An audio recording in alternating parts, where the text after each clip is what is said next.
What the hell is a Plastisol heat transfer?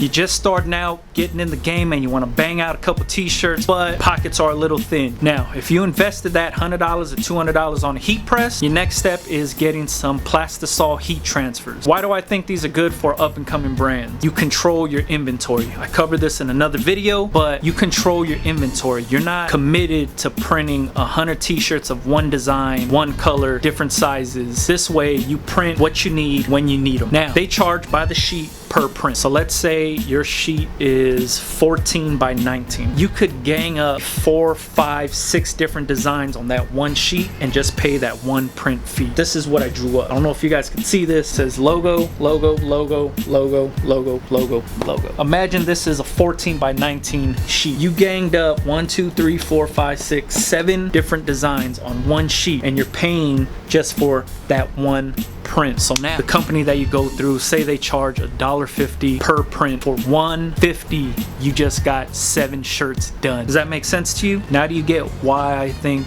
this is a good thing for a startup brand? You're only paying $1.50 for one of these sheets. You're getting 7 logos on it. If you would have got this done by a screen printer, just printed directly onto your shirt, you would have to pay 7 different setup fees, 7 different screen fees, and then you would have to pay per print on top of that. With this, there's no setup fee. They just have a base price on how much it costs per sheet. Why do I think you're going to be saving money this way? Since you're ganging up 7 different designs, and then you're just buying a bunch of blank shirts and you're printing on demand, or you're printing when you need them because you're controlling your own inventory. Now you could just print 1 or 2 designs here and there. This week I'm gonna drop this design, next week I'm gonna drop this design, and you just stay consistent because you have 7 or 8, however many fit on this sheet, and you only paid that $1.50 for it. And then this way you could test out designs, so you're not just locking down 7 designs and saying, all right, fuck, like these have to sell. No, maybe 4 of the 7 sell better than the other 3. The other 3 you could always trash because you haven't printed them on all your shirts yet. You just did them on a few that didn't sell, and now you know. Controlling your inventory with the heat press and heat transfers for any startup, I think, is a good idea. Now, you know your shirt, you're selling hundreds of this one design and you're getting tired of heat pressing that same design. Now you could go and outsource to a print shop and be like, hey, check it out. Got this design, you pay the setup fee, and you know that shirt's gonna sell. You already proven that it will sell. So you could order 200 shirts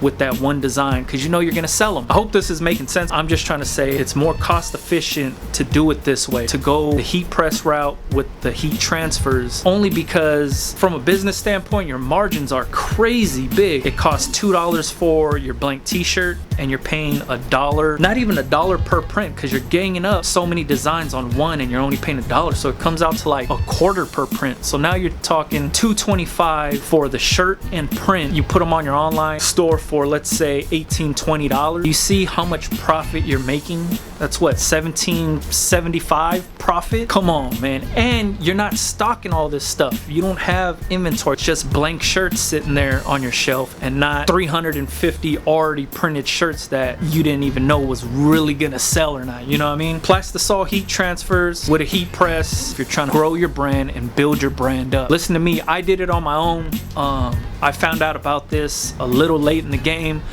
but even when I found out about it, I went out and bought me a heat press because I was already getting stuff screen printed. So I just went out and got a heat press and then started doing it this way just to test designs, to see what would work and what wouldn't work.